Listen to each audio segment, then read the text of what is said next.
Hello guys, what is up? My name is Five and welcome back to Will Sportster.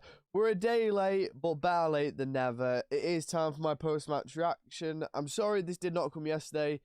It is because, as you will have known if you watched the preview, I've been ill these past few days, and yesterday I did not have the voice to record whatsoever. I was coughing, snurging everything. It was awful, honestly. But, yes, a disappointing loss for Manchester United, obviously. To lose it in the way we did was disappointing. I thought it was unlucky. But the fact that we couldn't score a goal against Brighton in 210 minutes is not good enough, really, is it?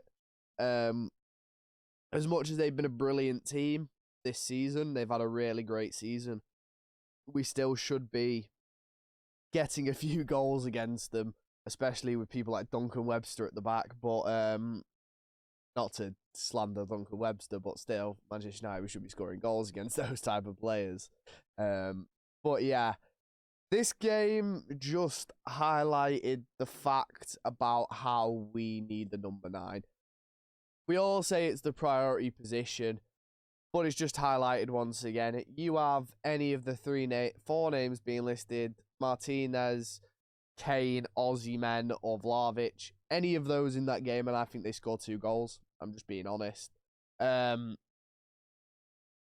We need the Tony Marshall's awful. He just is. He was in the team because we had a player in Weghorst who works hard, presses, and tries hard, and we had a player in Tony Marshall who scored goals and was technically better than Weghorst. Now we have a Weghorst who still tries hard and runs and presses but can't score goals, and a Tony Marshall who's technically better, doesn't try hard, and now isn't scoring any goals. So it's like we're stuck between a rock and a hard place with the forwards, and our only method is just to boot it long to Marcus Rashford and hope he gets one of those 1 in 10 touches from him and scores. But he hasn't been doing that of late since his injury. As well as that, our shape and our positioning gets changed when we don't have an actual number 9 on the pitch, because you can see Martial and Rashford like to interchange. You can't go against that.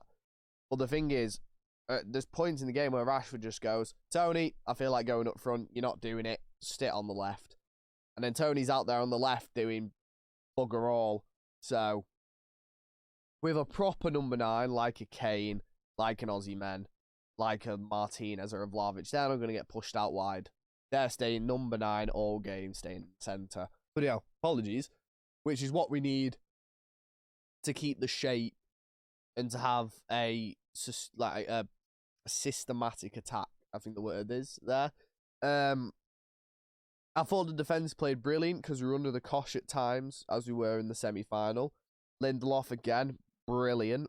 Casemiro was a bit off the pace when he got the yellow, because he obviously didn't want to get a red. He's petrified of getting those reds now. He was lucky to stay on the pitch, to be honest. I think the referee gave him the benefit of the doubt, but it was just, after he got that yellow, he was backing out of things. He was like, "Oh, if I put a foot in here and I get it wrong, I'm going," which didn't help. But we struggle, as I mentioned a lot on Twitter, when we don't have a midfielder next to Casemiro. I love Fred, and he's like a comedy favourite, but when we don't have Eriksen or Bruno next to Casemiro, our midfield goes down a level. It's great having Casemiro and Bruno to create, Casemiro to break things up, but we don't have a progressive midfielder next to them that does enough. Realistically, Sabitzer and Fred are good squad players, but they're not good starters in multiple games. They're good players to bring off the bench and such. Or even if you play one of them at 10, like Sabitzer at 10 and then Bruno next to Casemiro, that works better for me.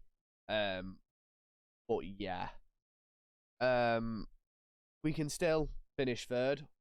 We can still almost guarantee top 4. Sorry. Which is with the games we've got left. So that should be the priority, and then trying to get momentum into the FA Cup final. which is becoming a must-win for us with the way things are going. Obviously, City haven't played Madrid yet, so we can't judge their chance to win the Champions League till they've played Madrid. I think if they get past Madrid, they'll win it. So it is just then a case of we have to stop them, quite possibly, which we will need to do, which is very disappointing to say, but we've got hope for the best there.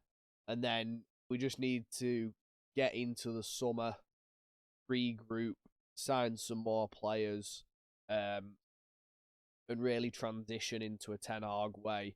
I know we had a lot of people talking about how he signed 7 players and we can't even see a glimmer of a Ten Hag style of play. I think that's total and utter rubbish.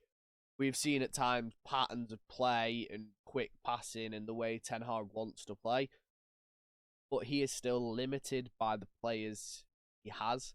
He has realistically only signed 3, possibly 4 starting 11 players. The 4th being Eriksen is debatable, but to be fair to Eriksen, he's been really good. But he's just been out of form recently. But whether, if we sign another midfielder, he is going to be a starter or not is not to be seen. So I'm technically classing it as 3 with Martinez, Casemiro and Antony. Malassi is a rotational player. Sabitzer and Weghorst are fill-in players, so you can't really count them. So when you think about it, he's only signed 3 starting players to play his way of football. 1 of them is injured, so you've got 2 on the pitch. And the rest is essentially a team from last year.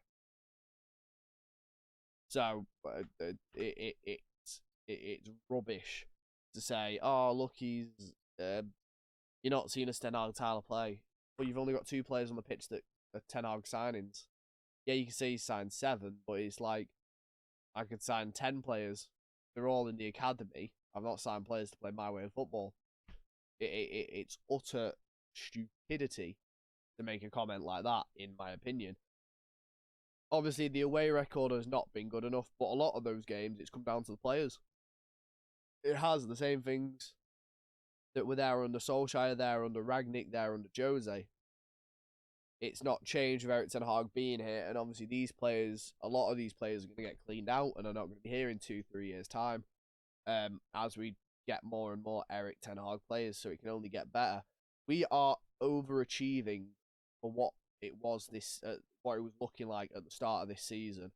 Yeah, and we've all got into a false sense of confidence, thinking we should be challenging for second. We shouldn't.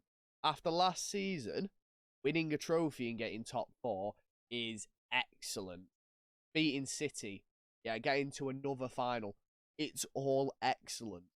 Yeah, obviously there are a few things that are we're not happy with, and we are rightfully not happy with as United fans, fans of a club this big with such high standards. But so this season is going to be a success based on last season, no matter what. We had the really good spell, which heightened our belief in the team. But in the end of the day, it's still the same team that was there under Ragnick, essentially. Yeah, barring 2 players, starting-wise. Yeah, Rashford's come back into form, but he's still a player that was there before. Yeah, he's not a new player. Yeah. So, I think some people need to chill out a bit, realistically. Yeah.